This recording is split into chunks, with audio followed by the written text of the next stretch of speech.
All right, in this video I want to work through the questions on pages 27 and 28 of your binder, questions 1 through 12. These are a lot of questions about moles and conversions using moles and different facts that we know about moles related to things like Avogadro's number and molar mass. So the hope would be, as you're working through these, to use the video as help if you need it, or even better, perhaps, to watch these or check your work on these after you've already tried the problems for yourself, or at the very least once you've gotten stuck on certain questions.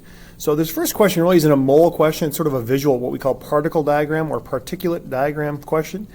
And it's asking you to consider the different pictures here to see which of them fits with the equation as it's given. Okay?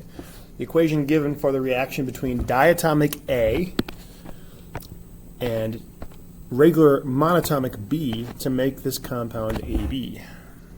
This looks a lot like the reaction between chlorine and sodium to make sodium chloride, for example. But the idea with these particle diagrams is you want to recognize that for A2, that's going to be pairs of atoms. And so if we just look at the very first diagram here, choice A, we see that there are some paired particles. And for your page, it probably looks like black and gray, or maybe black and white. Mine here looks a little bit more purple and white, but the darker and the lighter particles anyway, the darker ones are paired up.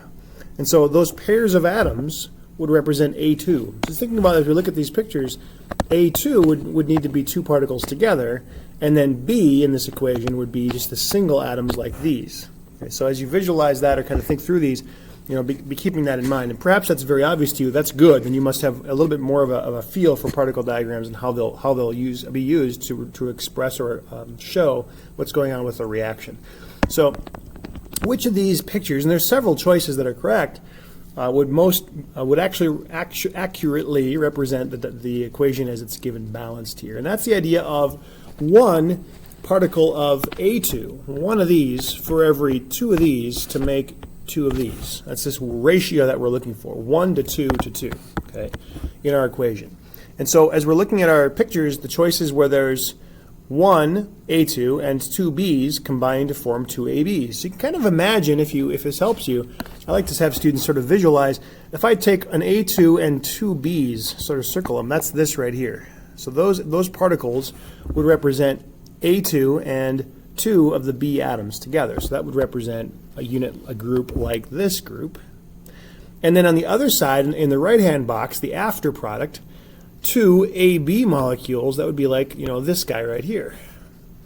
And that would represent the two ABs over here. So if we can kind of imagine the groupings, that helps us to do it. Or just kind of cross them off and count them out. Okay, so that's a grouping. Each of those circled green particles would represent the equation once. And then I have another set, here's another set of them here, and that could represent these. So in a sense, you can imagine that this first set of boxes here for choice A actually shows two A2s and four B's becoming four ABs. And so it follows the same ratio. A 1 to 2 to 2 ratio is now a 2 to 4 to 4 ratio. And so yes, this first picture perfectly matches the equation as it's written. It doesn't show exactly 1 and 2 and 2, but it shows a ratio of 1 mole of A2 for every 2 moles of B to form 2 moles of AB. So you kind of think about going through and grouping them in that way. Okay. In this next picture, choice B, kind of be a little bit more I guess we'll zip through these a little bit more speedy.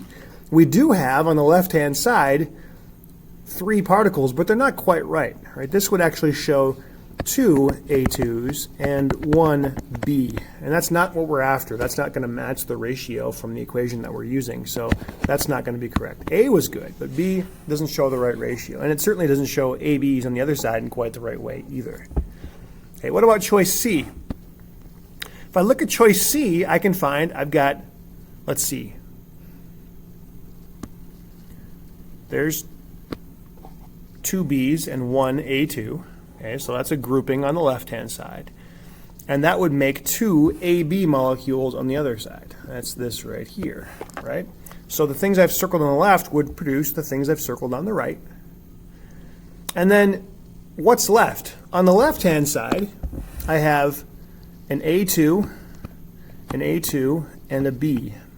And on the right-hand side, I also have an A2, and a B. So yes, this set of boxes actually does model the reaction equation. It just doesn't use up all the particles. And part of the advanced, sort of a little bit more advanced way we look at particle diagrams in AP chemistry is that understanding that not all the particles are going to get used all the time. This reaction didn't go completely forward. This reaction took some of the reactant and produced some product, but it didn't use up all the reactant. We still have some leftovers. So the things I've circled here in red are sort of the leftovers in that way. And so this reaction isn't quite done. You can sort of imagine there wasn't enough of those little B's for the reaction to go another time, for the reaction to proceed a second time, if you want to think about it that way. We only have one B atom left, and it takes two for this reaction to happen again. So we don't have quite enough B's, and so that reaction couldn't go any further, but it still fits, because what did change matches the ratio of the equation. Okay. What about D? If I look for those same groupings again, I need two B's and an A. So I'm going to circle that here. I have two B's and an A2. There's two B's and an A2. And those would produce two ABs. So that produces that. On the left-hand side, I've got another set of two B's and an A2 here. I'll circle that another grouping. That would produce another pair of ABs. So I've got two groups becoming two groups in that way. And then I do have an extra particle of B here that's not used from the left, that shows up again on the right-hand side. So this reaction does, it's done the reaction twice and has one B atom left over to spare. Okay, so yes, D would also be an accurate way of reflecting that reaction in an atomic scale or particle picture. What about E? If I look at E, I've got two B's and an A2. Those would produce perhaps these. I've got another two B's and an A2. That would produce these. And then I've got an extra A2 that shows up again over here. We call that A2 extra or excess. We'd say there's excess of whatever A2 is in this scenario in E, but that does still follow the recipe that we had, right? And in the previous one, we had an excess of our B atom, one that didn't get used. That was left over in A as well. What about F? If we think about circling an F, we need to circle, here's two B's and an A2, and those would produce these, so that works. But then look what's left, right? We have an extra B, and that's over here, but then we also have this extra A2, and there's not one of those on this side. So there's particles that are missing. There's a molecule of A2 that's missing. So this is not acceptable as a way to kind of reflect that reaction. So this first question is 6 different scenarios, that all could potentially be showing our reaction. In some ways they all sort of fit it, but in other ways they don't quite match. And so we have 4 choices that actually do follow the reaction's recipe, if you will, or ratios, well enough to be considered correct. Okay, let's take a look at 2 and 3. Go on considering now the rest of these questions are pretty much all going to be mole conversion based questions. So the idea with these is take the units that you have and figure out how to get to the units rather that you need. And so we have magnesium in question 2, 7.21 times 10 to the negative 4th grams. That's not very much of magnesium, and they want us to get to moles. So we know, and hopefully know, when we're going from grams and moles back and forth, we're going to use molar masses. I'm going to put grams of magnesium down here so those units will cancel out. And when I need a molar mass, I go to the periodic table, and there I find that 1 mole of magnesium has a predictable molar mass of 24.30 grams. All right? So at that point, go to my calculator, my units of grams will cancel, and I'll have an answer here if I punch this in carefully of 2.97 times 10 to the negative 5 moles of magnesium. If your calculator doesn't automatically go into scientific notation, it might give you this in regular notation, which is totally fine. 0.0000297 moles of magnesium. Either one of those reflects the same value. Okay. Number 3. How many atoms of potassium are there in 1.711 grams of potassium? It says enter your answer in scientific notation. Well, we're going to be counting the number of atoms, so chances are it's going to be bazillions of them, and so in scientific notation would be a natural expectation. I want to get to atoms from grams, and so I'm going to go from grams and suggest that I can convert, like in the last one, from grams first to moles, because I know that according to the periodic table, 1 mole of potassium has a mass of 39.10 grams. Now that'll convert me from grams, where we're starting, over to moles, but that won't quite give me a finished answer because we want number of atoms. And remember, whenever we're going to atoms, molecules, or formula units, we're going to use Avogadro's number. I'm going to bring my unit down here of moles of potassium, and I'm going to go to my formula sheet and use my constant of Avogadro's number, 6.02 times 10 to the 23rd potassium atoms are in 1 mole. That's Avogadro's number. And remember, again, our units are set up so that they'll cancel out. The only units now that are left in the end of this are potassium atoms. If I punch this into my calculator, I should get an answer of 2.634 times 10 to the 22 potassium atoms. All right, number 4. What's the mass in grams of a single atom? So this question is actually sort of going in reverse.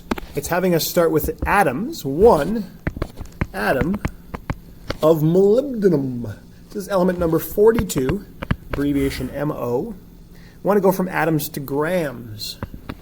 And so in this case, exactly 1 atom of molybdenum will have a mass of what? Well, it's going to be quite small, logically, right? So we're talking about very, very small particles, and we're only counting the mass of just 1 of them. But I still want to work my units. So how many atoms of molybdenum? We're going to go from atoms or particles to moles using Avogadro's number. 1 mole of molybdenum contains 6.02 times 10 to the 23rd molybdenum atoms. And then I want to get to grams. So according to my periodic table, 1 mole of molybdenum has a molar mass of 95.95 grams. A molar mass off the, I'm sorry, that's 95.94 off of our periodic table. Okay, go punch that in as 95.94. Then just make sure I've still got the right answer here.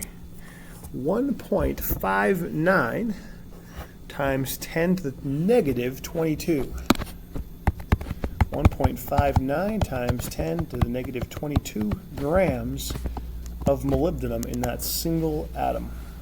Not a very practical, useful thing perhaps, but something that we can definitely look at as far as a way to kind of work with our units and look for those ways of setting up our units so that they cancel out just the same. And the problems that we've been doing and all the problems that we'll do. Unit cancellation is key to all of this dimensional analysis, or what we broadly call stoichiometry, moving from unit to unit or substance to substance. This one's simply getting us to moles. Those are usually shorter. 8.209 grams of chloroform, CHCl3, okay, would be how many moles? Again, as always, let's keep the units moving down and to the right whenever possible so that they cancel out in the very next step. And we're going to go looking for that relationship between moles and grams. For that, as always, we go to the periodic table, add up that molar mass. Take your time and make sure you're practicing on these to get a molar mass that's pretty dang close to what I've got here. But you can add these up every so often. Do one. Make sure you're getting the right masses. Often they're given to you, but not all the time. Grams of CHCl3 will cancel. That'll leave me moles. And of course, I need 119 moles to make 119 grams rather to make 1 mole. I don't have anywhere near that, so I'm going to have just a small fraction of a mole. I come up with 0.06877 moles of chloroform.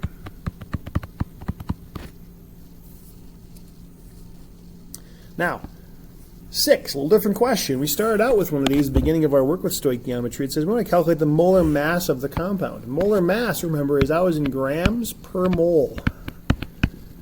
That's that number we typically add up off the periodic table. Well, clearly here we don't know what the formula is, so we can't go add it up off the periodic table. We have to find it the other way. And that is to take grams per mole as our unit and use that to guide us. Right?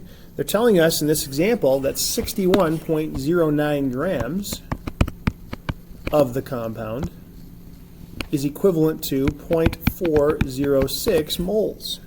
All I need to do is divide that out. That'll give me a unit of grams per mole. And if I do, I get 150 grams per mole as our molar mass. Now, I don't have an option here or choices for what compound this might be, but some compound who, when you add it up off the periodic table, would give you a molar mass of 150 would be our culprit for this. That's a good example of how we work with the units in mind in setting up a problem. Know what the units of our answer are going to be, and then take it from there. All right, let's move on to number 7. 7 wants me to get as far as converting from mass now to molecules. We've had a question like this earlier on. We were going from mass to molecules. So we're going to go 0.0091 grams of ethane, C2H6.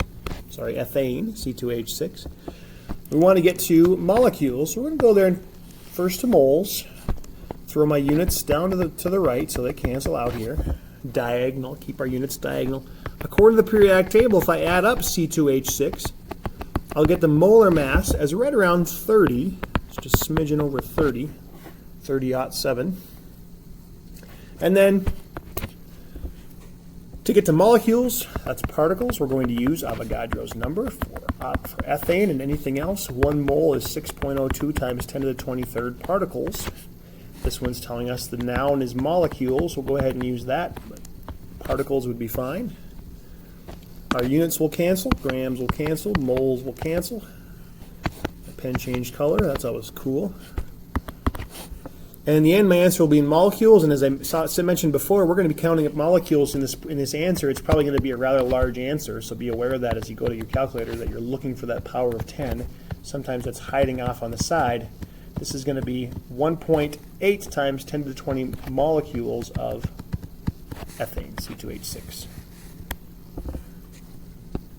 All right, C8. Calculate the number of carbon, hydrogen, and oxygen atoms in 45 grams of glucose, which is typical table sugar, right? So if I want to do this conversion, I'm going to get to moles first. It's asking me to get to atoms. We're going to get to particles from grams by going through the mole. So let's start out with our 45 grams of C6H12O6. Okay. We're going to add up our molar mass on that. Pretty sure I know that one, but I'm going to just double check. 180.16. So 1 mole of our sugar, C6H12O6. Add that all up, 180.16 grams of C6H12O6. Now where do I go from here? I can go to molecules of sugar and then kind of break it down from there. It's probably the most logical way to go.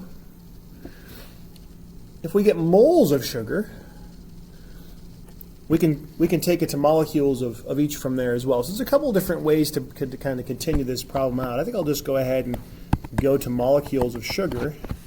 There are 6.02 times 10 to the 23rd sugar molecules in a mole. Okay. And so we have about 1/4 of a mole here. 45 divided by 180.16 times 6.02 times 10 to the 23rd gives me 1.5 times 10 to the 23. So 1.5, I think I can use one more digit, 1.50 times 10 to the 23rd sugar molecules, C6H12O6 molecules. But within that, right, there are 6 times that many carbon atoms, because for every molecule of sugar, there are 6 atoms of carbon in that formula. There are 12 atoms of hydrogen, right? There are 6 atoms of molecules. And so for each of these, we would sort of extend that out with an additional conversion. So I'm just going to do one, kind of give you a sense of how I'd set one of these up. From this number of molecules, right, we would say that for one sugar molecule, in one C6H12O6 molecule, there are 6 carbon atoms. So I could multiply that by 6. Okay? And that would give me 9 times 10 to the 23rd carbon atoms. There are also in my formula, in that one molecule of sugar, there are 6 carbons. There are also 6 oxygen atoms, right? It's 6 atoms in every molecule, C6H12O6. So the same thing can be said for oxygen atoms. There are 6 of those for every sugar molecule. So I'd have 9 times 10 to the 23rd oxygen atoms as well. And that's just based on that formula. All right? And then in addition to that, there are 12 hydrogen atoms, twice as many hydrogen atoms as there are carbons or oxygens. And so we have 12 hydrogens for every sugar molecule, and that would give us an answer of 1.8 times 10 to the 24th hydrogen atoms. So we can kind of substitute in there 3 different times and get our 3 different answers for our different atoms within.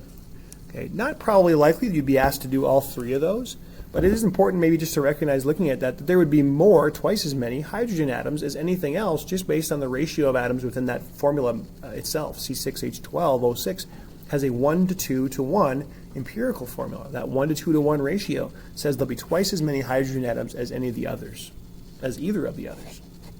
All right, let's go on to number 9. Number 9 is talking about pheromones. Special compounds secreted, as it says here, by female insects to attract male insects. We're talking about one particular molecule of pheromone that has this formula C19H38O. Normally, the amount of pheromone secreted by a female is about 1.8 times 10 to the negative 12th grams. Figure out the molecules in there. So 1.8 times 10 to the negative 12th grams of this particular pheromone, C19H38O. Okay? We're going to get from grams to molecules. We've done this before. For 1 mole of our formula, C19H38O, that's a big molecule, right? We need to add that all up. It's going to have a mass off my periodic table of 282.494 grams. If I stopped right there, I would have converted my female insect's pheromone secretion from grams to moles, but moles aren't very useful for us here. The question's asking us to get to molecules. So as one more time, we're going to go ahead and use 1 mole of our compound contains Avogadro's number of molecules, 6.02 times 10 to the 23rd molecules of that compound. And as we've seen before, our final units of moles cancel out, leaving us with molecules. We should end up with, in that little teeny tiny sample, 3.8 times 10 to the 9th molecules. 9 looks a little bit like a 7. Let's try that again. So that's 3.8 times 10 to the 9th. That's billion molecules. A female insect, maybe it's a bee or something, secretes this pheromone, just a teeny tiny little bit, trillionths of a gram. And in that trillionths of a gram, which you couldn't even, I suppose, see, right, are 3.8 billion molecules. Incredibly tiny little bit that this female is able to release, and that's enough to draw in the male. Okay. Number 10. Calculate the number of grams of aluminum in 310 grams of aluminum oxide. So now we're pulling one element out of a compound. So 310 grams of Al2O3 contains how many grams of aluminum? And we can do this in one step. We kind of make a shortcut out of this eventually, right? The idea that in 1 mole, if I was to take my units here, grams of Al2O3, go to the periodic table and add that up, I would add up 2 Als and 3 Os, and I'd get 101.96 grams. Within that 101.96 grams, there's some aluminum and some oxygen, and we just added those up. We added up 2 aluminum masses and 3 oxygen masses. So I know that within that Al2O3, there are 2 aluminums, and according to my periodic table, each aluminum has a mass of 26.98 grams. There are 2 aluminums, 2 moles of aluminum, we could imagine, each with a mass of 26.98 grams. So within that aluminum oxide, there is aluminum and some oxygen. Here the question's interested in the amount of aluminum that's present, and we should come up with 164 grams of aluminum. So in that compound, it's just a little over half aluminum and then a little under half oxygen, based on the mass that we started with. This is kind of not so much, as we look at this, an equality statement. We're not looking at 2 times 26.98 grams of aluminum over 101.96 grams of aluminum oxide. We're not saying that the top and the bottom there are equal. We're sort of thinking that more as a ratio. So when I read that or think about that, I'm going to say 2 aluminums for every mole of aluminum oxide. 54 or so grams of aluminum for every 101.96 grams of aluminum oxide. So it's not that we're using an equality statement, but we are using a relationship that's mathematically true, chemically true, based on our periodic table. All right, number 11. A couple more to go here. We'll wrap up with 12. The formula for rust can be represented by Fe2O3, iron 3 oxide. How many moles of iron are present in 3.076 grams of the compound? So if we're going to take that 3.076, obviously that's our only starting number here, so we have to begin with that number. 3.076 grams of Fe2O3 contains how many moles of aluminum? Okay, I'm sorry, moles of iron. That's sidetracked in my brain. If I add that up, I'm going to bring grams down here so that they cancel out. The only number that can go in front of that grams then is the molar mass. If we go to the periodic table and add that up, 159.70 grams of rust per mole, we could say that then that would be 1 mole of iron. Now I'm going to do this, 1 mole of iron oxide. I'm going to do this in 2 steps. You could probably justify doing it in just 1, but I'll do it in 2 just for a little bit more expanded look for this time. I've converted to moles of iron oxide. They want moles of iron. And so I'd need to look at that formula and recognize that for 1 mole of iron oxide, Fe2O3, there are 2 moles of iron present. Right? 2 moles of iron atoms and 3 moles of oxygen atoms would make 1 mole of iron oxide. At that point, my units would all cancel out. Grams would cancel grams. Moles would cancel moles. And I'd have moles of iron left. And I should come up with 0.03852 moles of iron.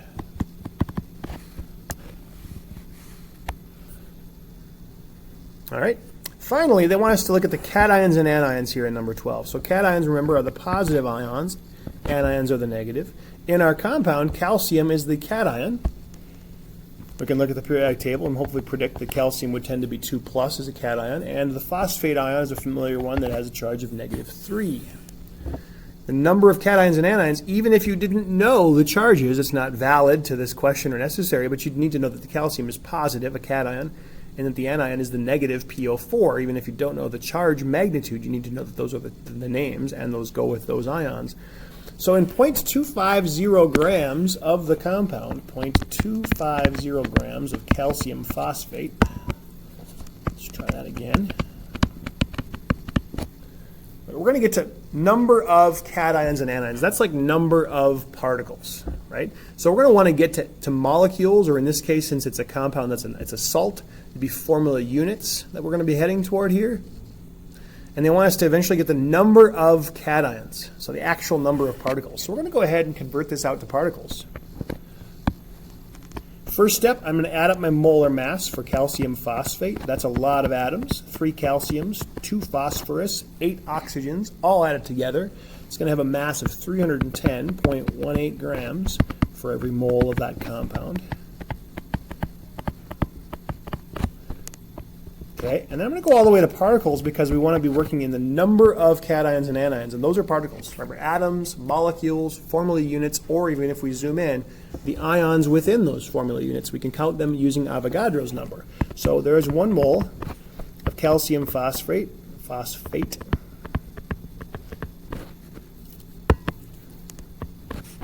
for every 6.02 times 10 to the 23rd F units of our calcium phosphate. If I solve out to here, I'll have formula units, right, of my compound. And that's good because we can take it quite easily from there to figure out the number of cations and anions. It's just going to be a multiplier based on our ratio in the compound, right? So let's try this here. 23, 10 to the 23rd. We're going to go with here 3 significant figures. So 4.85 times 10 to the 20th.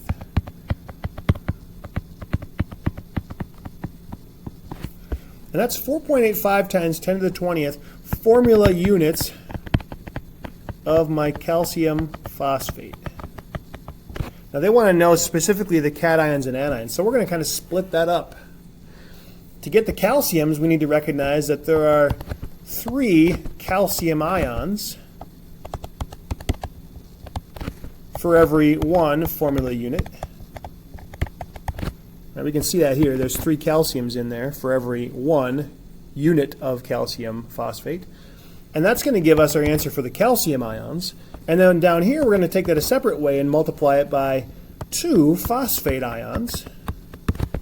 Those are my anions for every 1 formula unit of the compound. And in both cases, when I go to set that up, my formula units would cancel out with the bottom unit there or the bottom unit there, and that would leave me with some number of calcium ions. So if I take 4.85 times 10 to the 20th times 3, I'll have my calcium ions. That's going to be 1.46 times 10 to the 21st calcium ions, or we could say cations. And then down here, we'll take that 4.85 times 10 to the 20th times 2, and that'll give us our answer of 9.70 times 10 to the 20th phosphate ions. Okay, so we had to branch out in kind of two different directions on that, almost like we did with the atoms in our sugar earlier on. So a couple of conversions at the end of that, a lot of parts, a lot of pieces going in there. And again, an important part at the end is that ratio of ions within the compound, knowing that there's 3 calciums for every 2 phosphates based on my formula, and then also those terms of cations and anions, knowing who is who. Keep in mind, ions fall in the same category as atoms, molecules, and formula units as far as how we use them. In understanding and predicting conversions, we'll use those just like anything else, along with Avogadro's number. All right, we're going to call it a day there. Hopefully those were helpful. If you have other questions of those problems, let me know. Otherwise, keep working on them, checking your answers here, and I'll see you next time.